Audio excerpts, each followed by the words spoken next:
नमस्कार साथियों। तो आज है 19 अप्रैल 2026 दोस्तों, और सिर्फ 9 घंटे बाकी है कल बाजार ओपन होने में।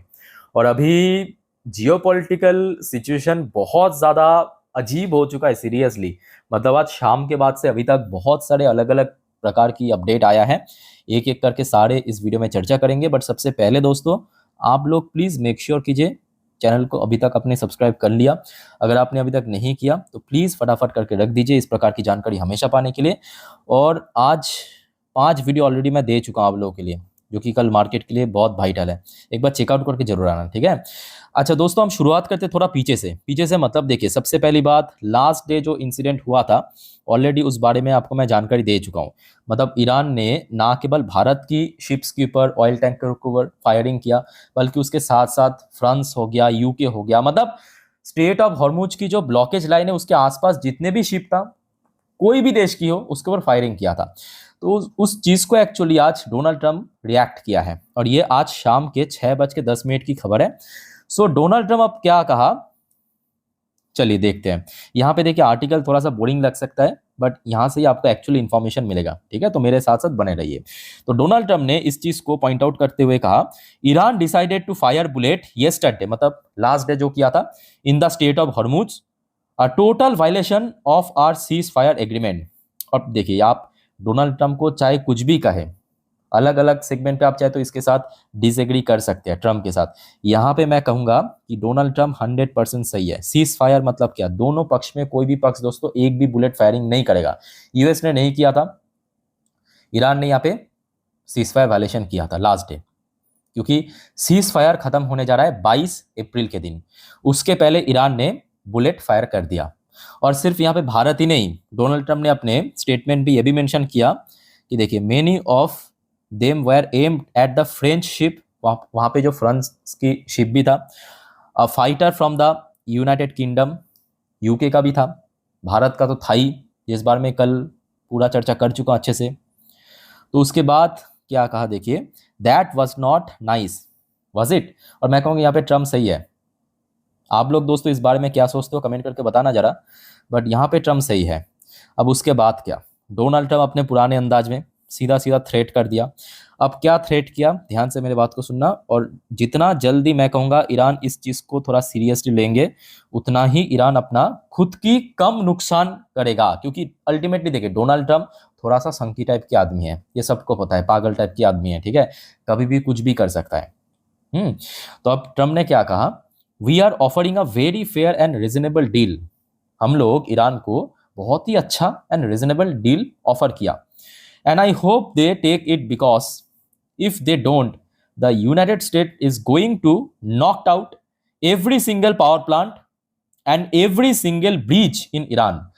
तो उसके साथ साथ ट्रम्प ने थ्रेट देते हुए ये कहा कि अगर उस डील को ईरान एक्सेप्ट नहीं किया तो यूएस क्या करेगा, ईरान पे जितने भी पावर प्लांट है, जितने भी ब्रिजेस है, बेसिकली जो इंफ्रास्ट्रक्चर है, उसको टारगेट करेगा। और देखिए, ये ट्रम्प अभी थ्रेट कर रहा है, अगर किसी दिन सच में कर दिया था, याद रखना मेरे बात को, चाहे आप ईरान को सपोर्ट करो, यूएस को सपोर्ट करो, फर्क नहीं पड़ता। जिस दिन सच में यूएस पावर प्लांट उड़ा दिया, डिस्ट्रॉय कर दिया ईरान की, उस दिन दोस्तों ईरान को समझ आएगा कि कितना बड़ा नुकसान, कोई भी देश के लिए अपने पावर प्लांट बहुत इंपॉर्टेंट है। आप खुद ही सोच के बताइए कि आपके घर पे जब 1 घंटे के लिए पावर कट होते हैं, कितना ज़्यादा दिक्कत होते हैं। और पूरे देश की जो पावर प्लांट है वो अगर ख़त्म हो गया, तो आप समझ पा रहे हो कि कितना बड़ा नुकसान होगा। ब्रिज अगर डिस्ट्रॉय कर दिया, क्या होगा, टोटल ट्रांसपोर्टेशन बंद, ठीक है। अच्छा, उसके बाद आ जाइए, बाकी दोस्तों इस बारे में आप लोग क्या सोचते हो कमेंट करके बताना।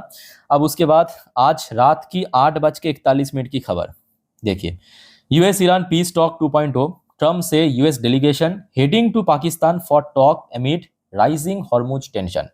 अब यूएस एडमिनिस्ट्रेशन ने क्या किया, यूएस डेलीगेशन टीम को भेज दिया पाकिस्तान पे कि जाइए बातचीत कीजिए, ठीक है। आगे बढ़ते हैं।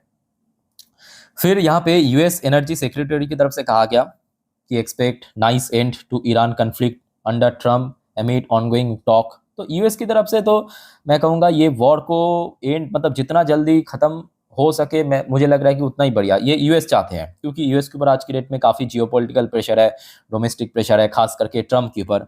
इवन ये तक भी डिसाइड कर लिया यूएस ने कि कौन जाएगा, ठीक है। तो जेडी वैंस को यहाँ पे भेजने वाले हैं। जेडी वैंस मतलब यूएस की vice president, to head US delegation for Iran talk in Islamabad after initial security concern. तो यहाँ पे ट्रम्प कुछ सिक्योरिटी कंसर्न पर्पस नहीं जाएंगे, बट उसको लीड करेंगे, जो डेलीगेशन टीम को लीड करेंगे जेडी वैंस। और ये दोस्तों कल ही होने वाला है, मैं आपको थोड़ा पढ़ के सुनाता हूँ। ये देखिए यहाँ पे बाकायदा ये भी मेंशन कर दिया कि टुमारो, ये देखिए Trump says my representative are going to Islamabad Pakistan, they will be there tomorrow evening for negotiation. तो यूएस की तरफ से ये पीस टॉक जो 2.0 होने वाला है पाकिस्तान पे, पूरा तैयारी हो चुका है। अब यहाँ पे जो सबसे बड़ा सवाल कि पीस टॉक होगा किसके बीच में, क्या पाकिस्तान और यूएस के बीच में होगा? होगा तो ईरान और यूएस के बीच में, पाकिस्तान तो सिर्फ मीडिएटर है ना। तो ईरान की तरफ से दोस्तों कोई भी रेस्पॉन्स नहीं मिल रहा था। ईरान ने सबसे पहले आज शाम के वही 8:30 बजे के आसपास एक छोटा सा रेस्पॉन्स किया। कैसा रेस्पॉन्स किया? ईरान ने कहा, ईरान से no decision on sending delegation to Islamabad amid blockade. तो ईरान ने अब साफ सुथरा कह दिया कि अभी तक हम लोग कोई स्ट्रॉन्ग डिसीजन नहीं लिया कि हमारे कोई डेलीगेशन पाकिस्तान जाएंगे। ये आज शाम तक चल रहा था, अप्रॉक्सीमेटली वही 8 साढ़े 8 बजे की अपडेट है। उसके बाद आ जाइए, आज रात 11:07 की अपडेट है। आप देख सकते हो, स्टोरी माफिक देखिए, मैं आपको टाइम बाय टाइम दिखाता हूँ। ईरान ने कंफर्म कर चुके हैं कि ईरान कोई भी डेलीगेशन को नहीं भेजने वाला। Iran to skip second round of US talk cites excessive demand. तो यहाँ पे ईरान ने दावा क्या किया कि यूएस की बहुत demand, excessive demand and cease fire breach के कारण हम लोग भेजने वाले नहीं है ईरान की तरफ से कोई डेलीगेशन। ले हो गया।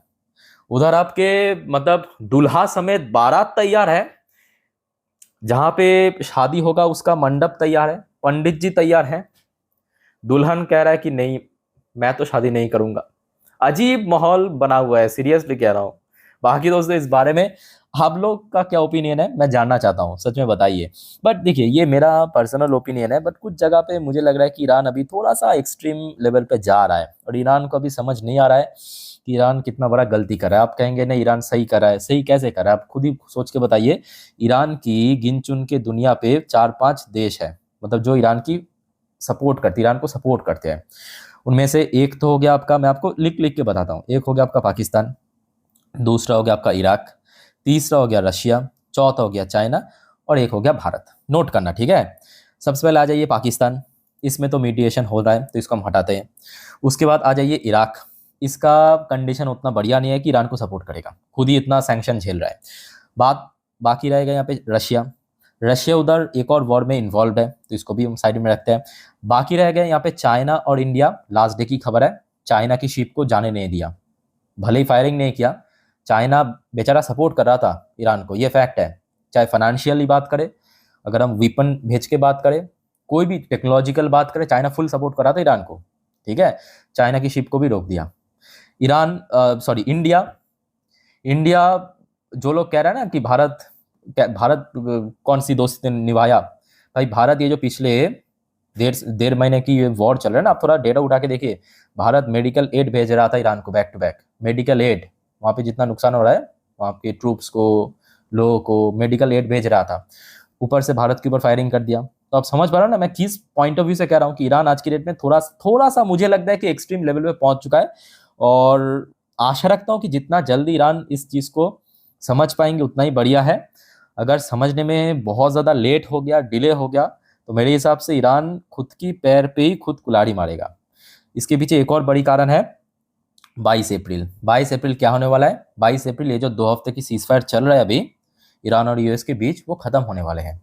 उस 22 अप्रैल अगर खत्म हो गया, उसके पहले अगर second round of talk successful रहा तो मैं कहूँगा सही है। बट अभी जितने भी अपडेट आया है, लग रहा है कि यूएस की तरफ से बार बार कोशिश चल रहा है वॉर को ख़त्म करने का, और दूसरी तरफ ईरान की तरफ से कोई भी कोशिश नहीं है ये वॉर को ख़त्म करने का, बल्कि ये भी लग रहा है अभी कि ईरान चाहते हैं कि ये वॉर आगे एक्सटेंड करे। लॉजिकली मैं बात कर रहा हूँ, फैक्चुअली बात कर रहा हूँ, जो भी इंसिडेंट हो रहा है उसके बेस पे। और अब एक बार ये जो 22 अप्रैल ये क्रॉस हो गया, कोई डील साइन नहीं हुआ, तो कहीं ना कहीं ये जो वॉर पिछले 2 हफ्तों से इसका इंटेंसिटी गिरा था, इतना कम हो गया था, लग रहा था कि शायद एंड हो जाएगा, ये फिर से उभरने लगेगा। सीधा सीधा इम्पैक्ट पड़ेगा इकोनॉमी पे, सीधा सीधा इम्पैक्ट पड़ेगा महंगाई पे, सीधा सीधा इम्पैक्ट पड़ेगा शेयर मार्केट पे। तो समझ आ रहा है, ये पूरा जो स्टोरी है, पूरा सिनेरियो मैं आपके सामने ओपन करके रख दिया। बाकी दोस्तों आप लोग क्या सोचते हो कमेंट करके बताइए।